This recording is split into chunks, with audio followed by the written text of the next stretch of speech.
నమస్తే ఫ్రెండ్స్, నేను మీ Sravani Harsha. Welcome back to our channel. ఇవాళ మన కథ చెప్పుడు మాటలు వింటే చెడిపోక తప్పదు. కథని చివరి వరకు వినండి. నచ్చితే కనుక ఖచ్చితంగా తప్పకుండా ఒక్క లైక్ చేయండి. ఈ కథ పైన మీ విలువైన స్పందనని కామెంట్ రూపంలో మాకు తెలియజేయండి. కొత్త వారు ఎవరైనా చూస్తున్నట్లయితే మన ఛానల్ని సబ్స్క్రైబ్ చేసుకోండి. అమ్మా రవళి, ఎక్కడున్నావు? అమ్మా రవళి అంటూ చంద్రశేఖర్ గారు పదే పదే పిలుస్తున్నారు. అయ్యో మావయ్య గారు, నేను వస్తున్నాను. మీరెందుకలా అరుస్తున్నారు? నాకు వినబడుతోంది. పదే పదే అరవాల్సిన అవసరమేం లేదు. నేను కాస్త పనిలో ఉన్నాను అంతే. అందుకే ఆలస్యం అయింది. కానీ మీకు కాస్త కూడా ఓపిక లేదు అంటూ రవళి తన మామగారైన చంద్రశేఖర్ గారి మీద అరిచింది. ఇప్పుడు చెప్పండి, నాతో ఏం పని? ఎందుకలా అరుస్తున్నారు అనగానే అప్పుడు చంద్రశేఖర్ గారు, ప్రత్యేకించి పని ఏమీ లేదమ్మా, చాలాసేపటి నుంచి దగ్గొస్తోంది. కొంచెం నా కోసం ఒక గ్లాస్ గోరువెచ్చని నీళ్ళు తీసుకొస్తావా అని అడగగానే రవళి చాలా చిరాగ్గా, నేను మీకు ఎలా కనిపిస్తున్నాను? నన్ను మీరు పని మనిషిలా భావిస్తున్నారా? మంచినీళ్ల కోసం కూడా నన్నే పిలుస్తున్నారు. మీ చేతులు కాళ్ళు బాగానే పనిచేస్తున్నాయిగా, అవేం పడిపోలేదుగా. కనీసం ఆహారం నీళ్లు కూడా తెచ్చుకోలేకపోతున్నారు. ఈయన గారికి సేవలు చేయలేక చస్తున్నాను అంటూ రవళి వంటగదిలోకి వెళ్లి నీళ్లు తీసుకొచ్చి ఇచ్చింది. కాసేపటికి రవళి కొడుకు స్కూల్ నుంచి ఇంటికి చేరుకున్నాడు. అతని 10వ తరగతి పరీక్షలు జరుగుతున్నాయి. ఆ రోజు ప్రదీప్ పరీక్ష రాసి ఇంటికొచ్చాడు. రవళి అతనికి భోజనం పెట్టి విశ్రాంతి తీసుకోమని గదిలోకి పంపించింది. ఆ తర్వాత కాసేపటికి చంద్రశేఖర్ గారు కూడా రవళిని పిలిచి, అమ్మా రవళి, వంటగదిలో తినడానికి ఏమీ లేదు. నువ్వు నా కోసం భోజనం సిద్ధం చేయలేదా అని అడిగారు. అప్పుడు వెంటనే రవళి, మీరు 9 గంటలకే భోజనం చేసేశారు కదా, ఇప్పుడు మళ్ళీ ఆకలేయడం మొదలు పెట్టిందా? రోజుకు 4 సార్లు ఎలా తింటారో మీరు? వాళ్ళు పిల్లలు కాలేజీకి స్కూల్కి వెళ్తూ వస్తూ ఉంటారు, చదువుకుని అలసిపోతారు. వాళ్ళు 4 పూట్లా తిన్నా వాళ్ళకి ఆకలవుతుంది, అరుగుతుంది. రోజంతా ఇంట్లోనే ఖాళీగా కూర్చునుండే మీకు ఇంత ఆకలి ఎందుకు అవుతుందో నాకు అర్థం కావడం లేదు. ఇప్పుడు తినడానికి ఏమీ లేవు. నేను కాసేపు ఆగి ఏమన్నా చేస్తాను. నేను ఇప్పుడు విశ్రాంతి తీసుకోవడానికి గదిలోకి వెళ్ళాలనుకుంటున్నాను అనగానే చంద్రశేఖర్ గారు, అమ్మా రవళి, తినడానికి ఇంకా వేరే ఏమైనా ఉంటే నాకు చెప్పు. రస్కులు కానీ, బిస్కెట్లు కానీ, బ్రెడ్ కానీ ఏమైనా ఉంటే ఇవ్వు. చాలా ఆకలిగా ఉంది. నేను ఏదో ఒకటి తింటాను. కాస్త నాకు ఆకలి తగ్గుతుంది. నువ్వు కాసేపు విశ్రాంతి తీసుకున్నాక నిద్ర లేచాకే నాకు భోజనం వండుదు గాని అనగానే రవళి చిరాకు పడుతూ మంచం మీద నుంచి లేచి కిచెన్లోకి వెళ్ళి ఒక బిస్కెట్ ప్యాకెట్ తీసుకొచ్చి మామగారి మొహం మీద విసిరి కొట్టింది. ఈ బిస్కెట్ ప్యాకెట్టే ఉంది, ఇది తినేసి ప్రశాంతంగా కూర్చోండి. పదే పదే నన్ను పిలవకండి. నేను లేచాక వంట చేస్తాను అంటూ రవళి గదిలోకెళ్లి తలుపులేసుకొని విశ్రాంతి తీసుకోవడం మొదలుపెట్టింది. పాపం చంద్రశేఖర్ గారు ఏం చేస్తారు? చాలా ఆకలితో ఉన్నారు, కానీ ఏమీ చేయలేరు. కోడలికి ఈ విషయం ఎందుకు అర్థం కావడం లేదు? ఆయన ఉదయం నుంచి పనులు చేసి చేసి అలసిపోయారు. అయినా సరే నీకింకా ఎందుకు ఆకలవుతుంది అని అడుగుతుంది కోడలు. పర్వాలేదులే, బిస్కెట్స్ అన్నా ఇచ్చింది. ఈ బిస్కెట్లతోనే మేనేజ్ చేస్తాను ఎలాగోలా అనుకుంటూ ఆలోచించుకుంటూ బిస్కెట్లు తిని నీళ్లు తాగి కాసేపు పడుకున్నారు. సాయంత్రం 6 గంటలవుతున్నా రవళి తన గదిలోంచి బయటకు రాలేదు. ఇంతలో చంద్రశేఖర్ గారికి చాలా ఆకలి అనిపించింది. ఉదయం 9 గంటలకి ఎప్పుడో భోజనం చేశారు. ఇప్పుడు 6 అవుతుంది. మధ్యలో ఆ బిస్కెట్లు తప్ప ఇంకేమీ తినలేదు. ఉదయం నుంచి ఇంటి పనులన్నీ చేస్తూనే ఉన్నారు.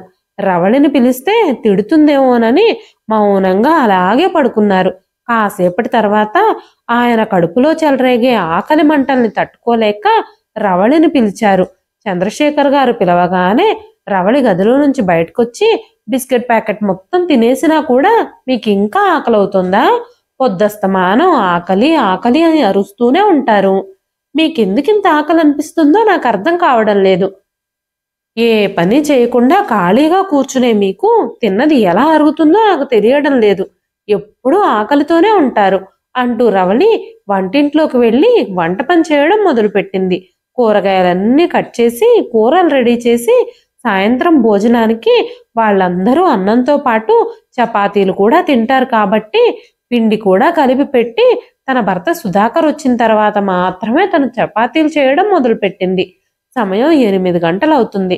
చంద్రశేఖర్ గారు కూడా భోజనం చేద్దామని హాల్లోకి వచ్చి కూర్చున్నారు. వెంటనే రవళి, మామయ్య గారు ఏం చేస్తున్నారు మీరు? పాపం మీ అబ్బాయి పొద్దున్నుంచి ఆఫీస్కి వెళ్ళి పని చేసి చేసి అలసిపోయి వచ్చారు.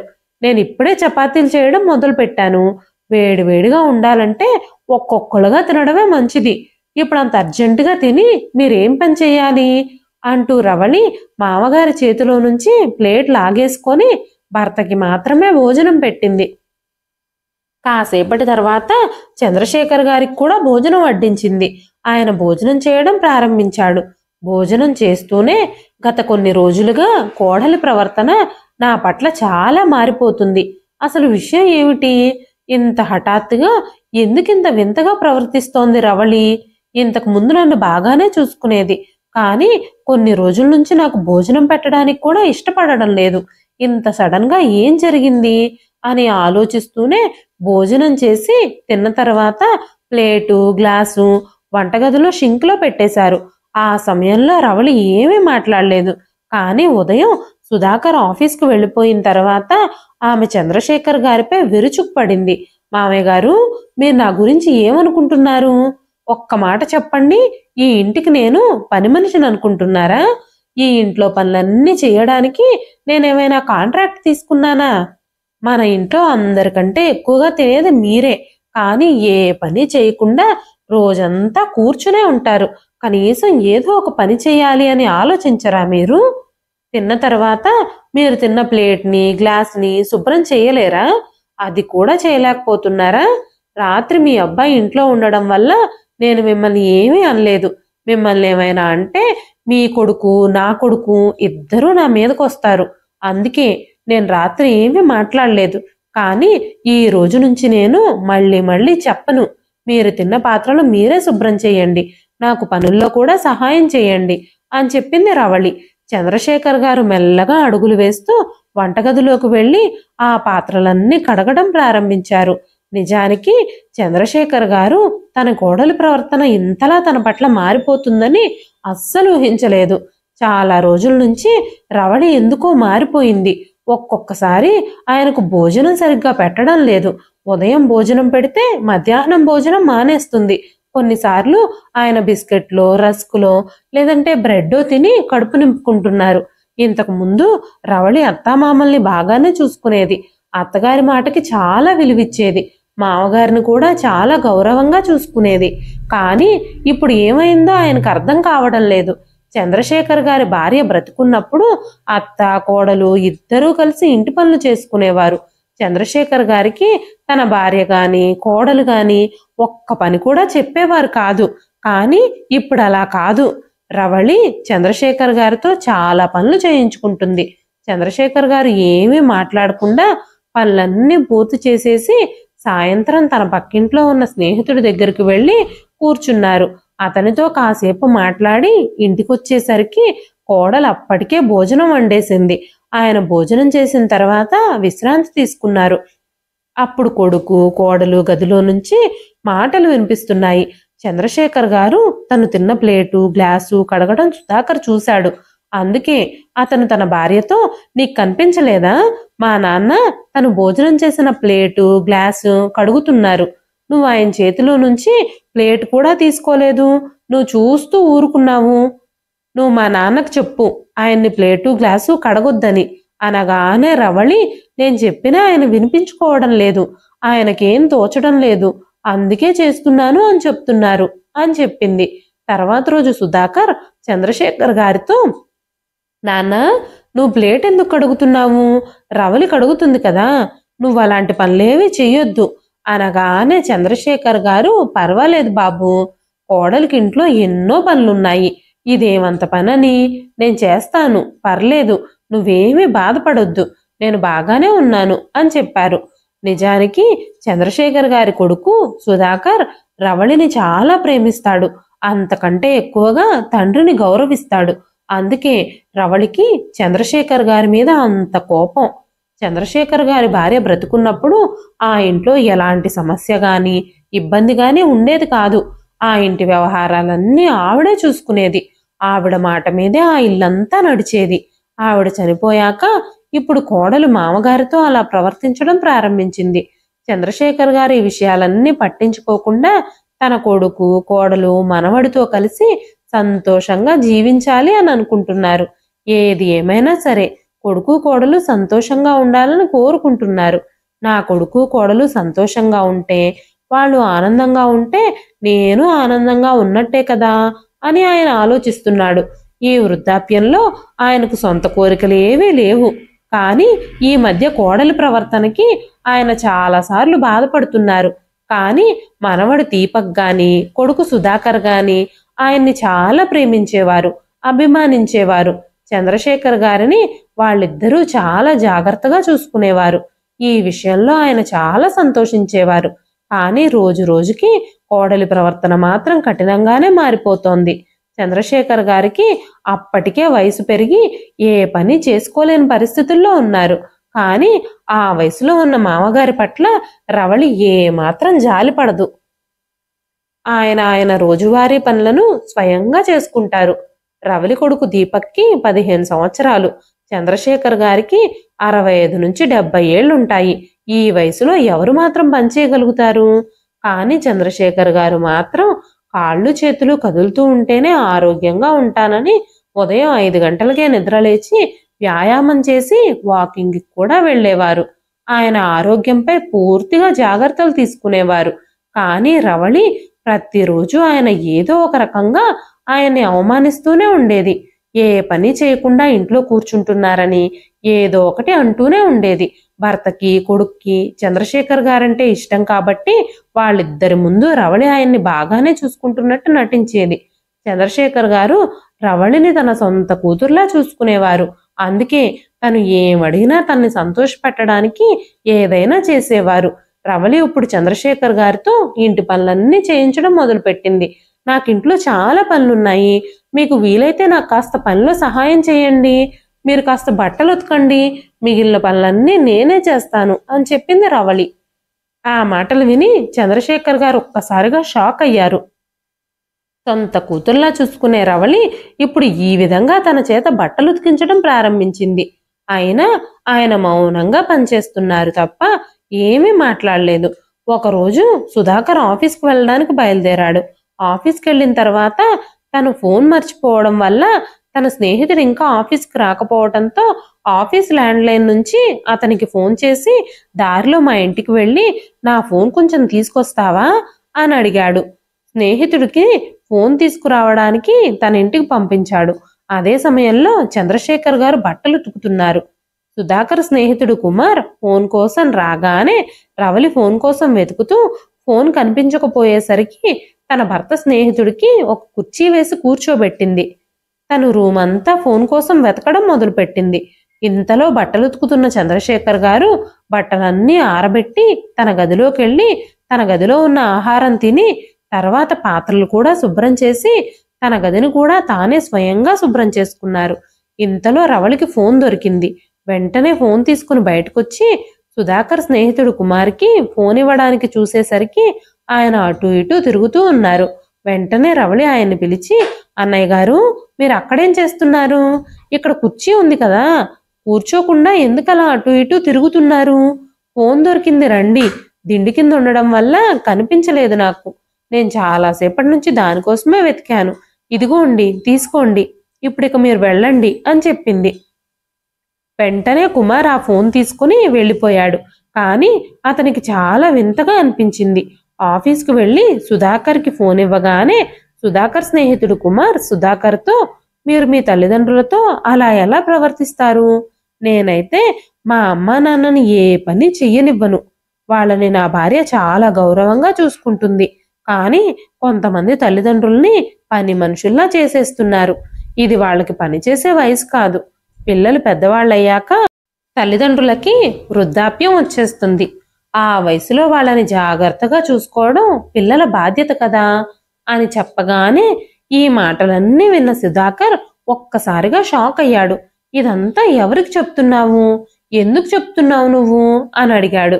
అప్పుడు వెంటనే సుధాకర్ స్నేహితుడు కుమార్, నేను ఇంకెవరికి చెప్తాను, నీతోనే చెప్తున్నాను. పాపం మీ నాన్నకి 65 నుంచి 70 సంవత్సరాల వయసు ఉంటుంది. ఈ వయసులో కూడా ఆయన ఎన్ని పనులు చేస్తున్నారు, ఆయనతో మీరు ఎన్ని పనులు చేయించుకుంటున్నారు, కనీసం మీకు సిగ్గులేదా? ఈ వయసులో ఆయనతో అన్ని పనులు ఎలా చేయించుకుంటున్నారు? నేను మా తల్లిదండ్రులకి ఒక్క పని కూడా చెప్పను అనగానే ఈ మాటలన్నీ విన్న సుధాకర్కి చాలా వింతగా అనిపించింది. వెంటనే సుధాకర్, నువ్వేం మాట్లాడుతున్నావు కుమార్? నువ్వు వేరే ఎవరింటికైనా వెళ్ళలేదు కదా? ఎందుకంటే మా నాన్నకు కూడా మా ఇంట్లో ఏ పని చెప్పం. నా భార్య రవళి ఆయన్ని చాలా బాగా చూసుకుంటుంది.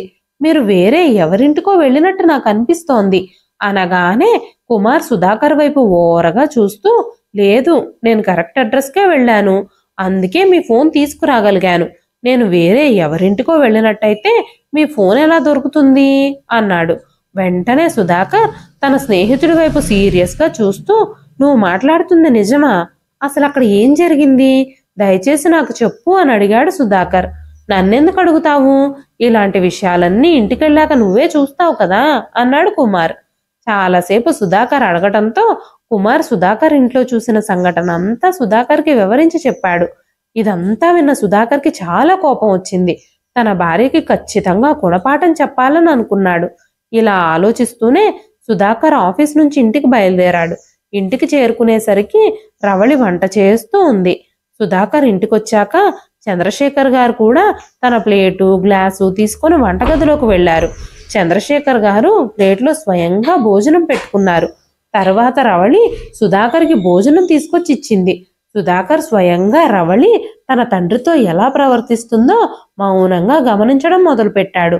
మరుసటి రోజు ఉదయం స్వయంగా చంద్రశేఖర్ గారే ప్లేట్లు కడగడం చూసిన సుధాకర్కి చాలా కోపం వచ్చింది. కానీ ఇంకా ఏమేం జరుగుతాయో చూద్దామని మౌనంగా చూస్తూ ఉన్నాడు. తర్వాత రవళి చంద్రశేఖర్ గారు తన ప్లేట్లో భోజనం పెట్టుకుంటూ ఉండగా తన చేతిలో నుంచి ప్లేట్ లాగేసుకుంది. అప్పుడే ఆకలవుతుందా మీకు? మీ అబ్బాయిని తిననివ్వండి అంది. వెంటనే రవళికి కనిపించకుండా నిన్నటి నుంచి తనని గమనిస్తున్న సుధాకర్ గట్టిగా అరిచాడు. రవళి, మా నాన్న చేతిలో నుంచి నువ్వు భోజనం ప్లేట్ ఎందుకు లాగేసుకున్నావు అనగానే రవళి, నేను మీ నాన్నగారి కోసమే భోజనం సిద్ధం చేస్తున్నాను, అలాంటప్పుడు నేనెందుకు ఆయన చేతిలో ప్లేట్ లాగేసుకుంటాను? మీకెందుకు అలా అనిపించింది అంది. వెంటనే చంద్రశేఖర్ గారు కూడా అవును అన్నట్టు తలూపారు. వెంటనే సుధాకర్, నాన్న, రవళి వంట చేస్తుంటే నువ్వు వంటగదిలో ఏం చేస్తున్నావు? నిన్నటి నుంచి చూస్తున్నాను. మా నాన్న స్వయంగా తనే భోజనం పెట్టుకుంటున్నాడు. తను తిన్న ప్లేటు గ్లాస్తో పాటు షింక్లో అంట్లన్నీ కడుగుతున్నారు. ఇప్పటికే నువ్వు ఆయనతో చాలా పనులు చేయిస్తున్నావు అనగానే రవళి మాట్లాడుతూ, మీరు నన్ను ఎందుకు నిందిస్తున్నారు? ఆయన్ని నాకు హెల్ప్ చేయమని నేనేమీ అడగలేదు. ఆయన భోజనం పెట్టమని నన్ను అడగలేదు. ఆయనే స్వయంగా పెట్టుకుని తింటున్నారు. అదే ఆయనకి కంఫర్టబుల్గా ఉందేమోనని నేను ఊరుకుంటున్నాను అని చెప్పింది రవళి. వెంటనే సుధాకర్, నాన్న, నువ్వు వెళ్ళి టేబుల్ దగ్గర కూర్చో, రవళి నీ కోసం భోజనం తీసుకొస్తుంది అని చెప్పాడు. కానీ సుధాకర్ రవళిని ఏమీ అనలేకపోయాడు. ఎందుకంటే రవళి సుధాకర్ ముందు చంద్రశేఖర్ గారిని బాగానే చూసుకుంటున్నట్టు నటిస్తుంది. చంద్రశేఖర్ గారు కూడా రవళి తనని బాగానే చూసుకుంటుందని, ఆయనే కావాలని కోడలికి హెల్ప్ చేస్తున్నానని చెప్తున్నారు. ఆ తర్వాత సుధాకర్ కొడుకు ప్రదీప్తో కూడా మాట్లాడాడు. అప్పుడు ప్రదీప్, నేను కూడా చాలా రోజుల నుంచి గమనిస్తున్నాను నాన్న, అమ్మ తాతయ్యతో కొంచెం రూడ్గానే బిహేవ్ చేస్తుంది అనగానే సుధాకర్ ప్రదీప్తో, అమ్మ ప్రవర్తన ఎందుకలా మారిపోయిందో మనం ఇప్పుడు కనిపెట్టాలి అన్నాడు. అప్పుడు ప్రదీప్, నాన్న, నాకు ఒక్క విషయంలో డౌట్ ఉంది. నిజానికి అమ్మకు ఒక ఫ్రెండ్ ఉంది. తను తన కాలేజీ ఫ్రెండ్ ఒకరోజు హఠాత్తుగా మార్కెట్లో కనిపించిందని అమ్మ ఒకసారి చెప్పింది కదా. అప్పటి నుంచే అమ్మ తనతో ఫోన్లో మాట్లాడడం ప్రారంభించింది. ఆ రోజు నుంచి అమ్మ ప్రవర్తనలో మార్పు వచ్చినట్టు నాకు అనిపిస్తోంది. కానీ ఇది అనుమానమో నిజమో నాకు తెలియదు. మనమే ఏం జరుగుతుందో కనిపెట్టాలి అన్నాడు ప్రదీప్. ఈ మాటలన్నీ విన్న సుధాకర్ కొడుకుతో, నువ్వు చెప్పింది నిజమేనా? నేను ఏ విషయమూ కనుక్కుంటాను అన్నాడు. అప్పుడు సుధాకర్ తన కొడుకు సహాయంతో తన భార్య ఫోన్లో కాల్స్ అన్నీ రికార్డ్ చేయడం మొదలుపెట్టాడు. సుధాకర్ ఆఫీస్కి వెళ్ళిన తర్వాత రవళి తన స్నేహితురాలతో మాట్లాడడం ప్రారంభించింది. సాయంత్రం సుధాకర్ ఆఫీస్ నుంచి తిరిగొచ్చాక రవళితో, నాకు ఆకలిగా లేదు, నేను తర్వాత భోజనం చేస్తాను. నువ్వు ఒక పని చెయ్యి, నువ్వు భోజనం రెడీ చెయ్యి, వంటంతా పూర్తయ్యాక నువ్వు గదిలోకే భోజనం తీసుకురా, నేను గదిలో విశ్రాంతి తీసుకుంటాను అంటూ గదిలోకి వెళ్ళి భార్య ఫోన్ చెక్ చేశాడు. రవలి ఫోన్లో రికార్డ్ అయిన కాల్స్ రికార్డింగ్స్ అన్నీ తన ఫోన్కి ట్రాన్స్ఫర్ చేసుకొని వాటన్నింటినీ వినడం మొదలుపెట్టాడు. రవళి తన కాలేజ్ ఫ్రెండ్తోనే మాట్లాడుతూ ఉండేది. ఆ కాల్ రికార్డ్స్ అన్నీ విన్న సుధాకర్కి రవళి మీద చాలా కోపం వచ్చింది. రవళి తన స్నేహితురాలతో ఇలా చెప్తుంది, ఇప్పటికే మా మామగారితో ఇంట్లో పనులన్నీ చేయించుకుంటున్నాను. నా కొడుకుకి భర్తకి అనుమానం రాకుండా తెలివిగా మేనేజ్ చేస్తున్నాను. మా మావయ్య గారు ఆయనంతటా ఆయనే స్వయంగా ఈ పనులన్నీ చేయలేక ఇంటి నుంచి బయటకు వెళ్ళిపోవాలి. అప్పుడే నువ్వు చెప్పినట్టు నేను ప్రశాంతంగా స్వేచ్ఛగా ఉండగలుగుతాను. ఈ విషయంలో నీ మాటల్నే నేను ఫాలో అవుతున్నాను. నువ్వు చెప్పినట్టుగానే ఆయనతో వయసుకు మించిన పని చేయిస్తున్నాను. అయినా సరే ఆయన మౌనంగా భరిస్తున్నారే తప్ప ఇల్లు మాత్రం వదిలి వెళ్ళిపోవాలని అనుకోవడం లేదు అని చెప్పగానే రవళి స్నేహితురాలు ఏదో ఒకరోజు ఆయన్ను గట్టిగా బెదిరించి నువ్వే తీసుకెళ్లి ఏ ఆశ్రమంలోనో వదిలేసిరా, తిరిగొస్తే బాగుండదని గట్టిగా వార్నింగ్ ఇవ్వు. నేను మా అత్తామామల విషయంలో ఇలాగే చేశాను, వాళ్ళ భారాన్ని వదిలించేసుకున్నాను. నువ్వు కూడా ఇదే పని చెయ్యి, నీకు కూడా మీ మామగారి పీడ శాశ్వతంగా విరగడైపోతుంది. అప్పుడు నువ్వు కూడా స్వేచ్ఛగా నాలాగే పార్టీలు షాపింగ్లు ఏది కావాలంటే అది, ఎప్పుడు కావాలంటే అప్పుడు నీ ఇష్టం వచ్చిన పని చేయొచ్చు అంటూ మాట్లాడుకుంటున్నారు. ఆ మాటలు విన్న సుధాకర్కి మత్తిపోయినంత పని అయింది. రవళి ఇంతలా దిగజారిపోతోందా? మా నాన్నగారు ఏం చేశారని ఆయన్ని ఇంటి నుంచి దూరం చేయాలని చూస్తుంది? తనని కన్న కూతుర్లా చూసుకునే మామగారిని ఇంత ఇబ్బంది ఎందుకు పెడుతోంది? ఆయన వయసును చూస్తైనా కాస్తైనా జాలి కలగడం లేదా ఈ రవళికి? అయినా మా నాన్నగారు తనని ఎప్పుడూ ఇబ్బంది పెట్టలేదు. తన పనులన్నీ స్వయంగా తానే చేసుకుంటున్నారు. అయినా సరే రవళి ఆయన్ని ఎందుకింత ఇబ్బంది పెడుతుంది అని ఆలోచిస్తూనే ఉన్నాడు సుధాకర్. సుధాకర్ ఆ షాక్ నుంచి తేరుకోకముందే రవళి భోజనం ప్లేట్తో గదిలోకి చేరుకుంది. అప్పటికే కోపంగా ఉన్న సుధాకర్ రవళి చేతిలో నుంచి ప్లేట్ లాక్కొని బలవంతంగా విసిరికొట్టాడు. భోజనం అంతా చెల్లా చెదురుగా పడిపోయింది. రవళి కూడా ఇదంతా చూసి ఆశ్చర్యపోయింది. ఎందుకంటే సుధాకర్కి ఇప్పటి వరకు ఎప్పుడూ అంత కోపం రాలేదు. తను ఆ విధంగా ఇంతకు ముందు ఎప్పుడూ ప్రవర్తించలేదు.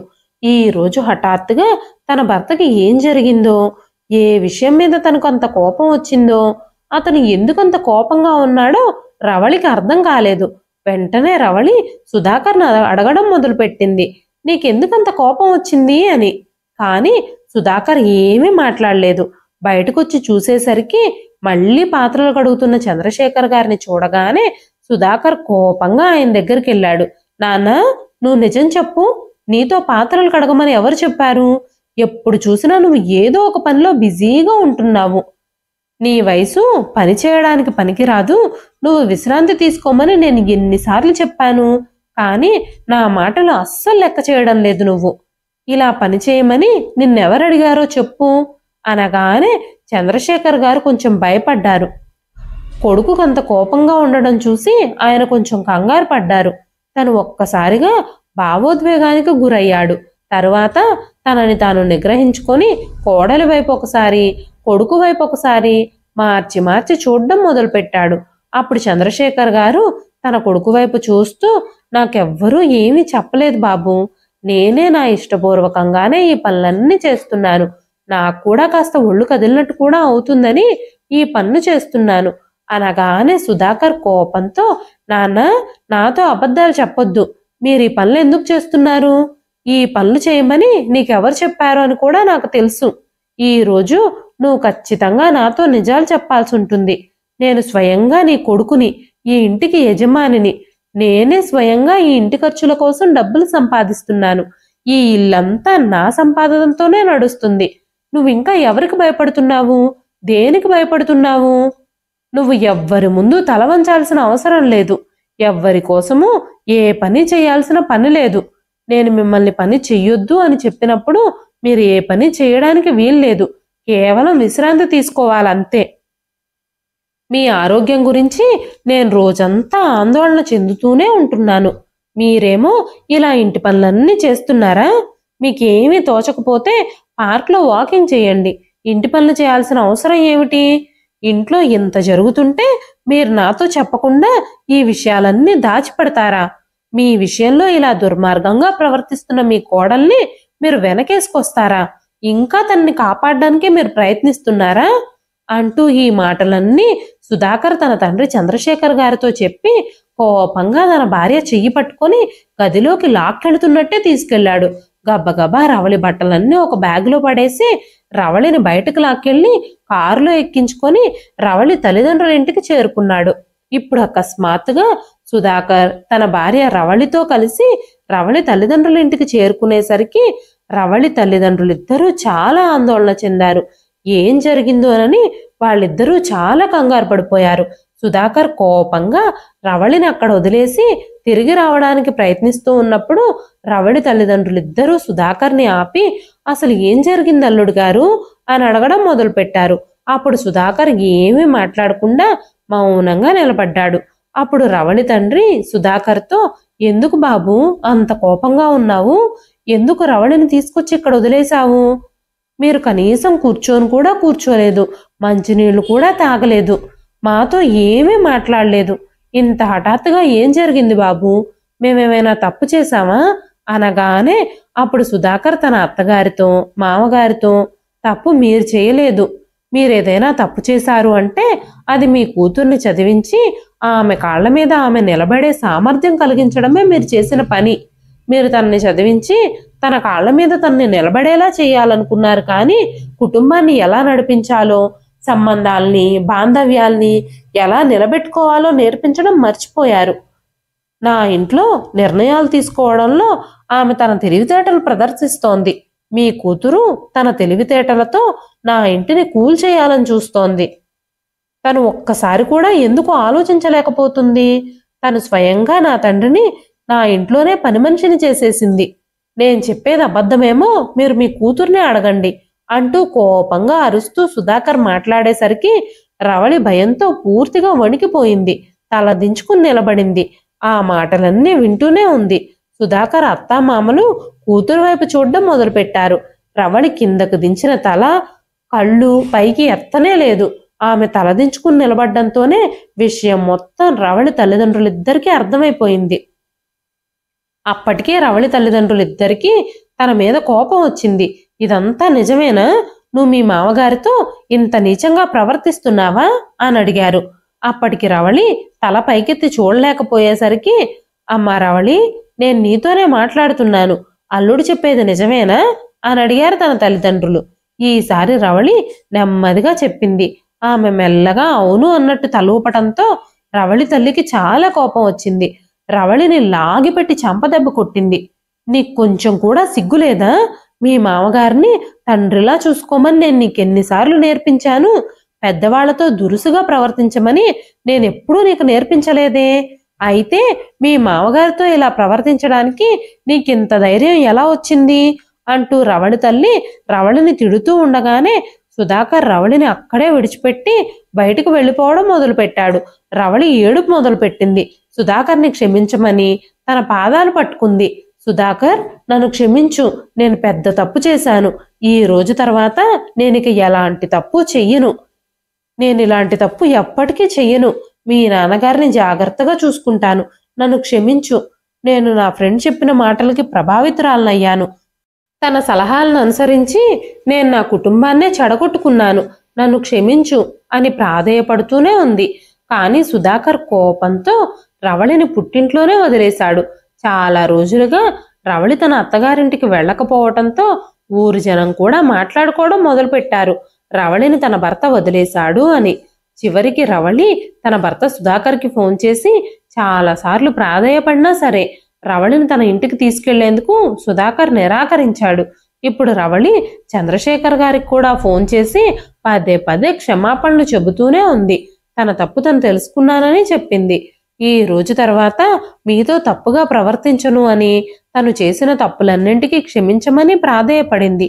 ఆ తర్వాత రవళి తల్లిదండ్రులిద్దరూ సుధాకర్ని కలిసి ఆడపిల్ల పుట్టింట్లో నివసిస్తూ ఉండటంతో ఊర్లో తమ పరువంతా పోతుందని, తమ కూతురి జీవితం నాశనం చెయ్యొద్దు అని, తను ఇంకెప్పుడూ అలా ప్రవర్తించకుండా మేం బుద్ధి చెప్తామని అల్లుణ్ణి చేతులు పట్టుకుని ప్రాధేయపడినప్పుడు రవళిని తమ ఇంటికి తీసుకెళ్లడానికి పదే పదే అడిగినప్పుడు సుధాకర్ తన అత్తామామగారి మొహాలు చూసి కాదనలేక రవళిని మళ్లీ వెంట తీసుకెళ్లాడు.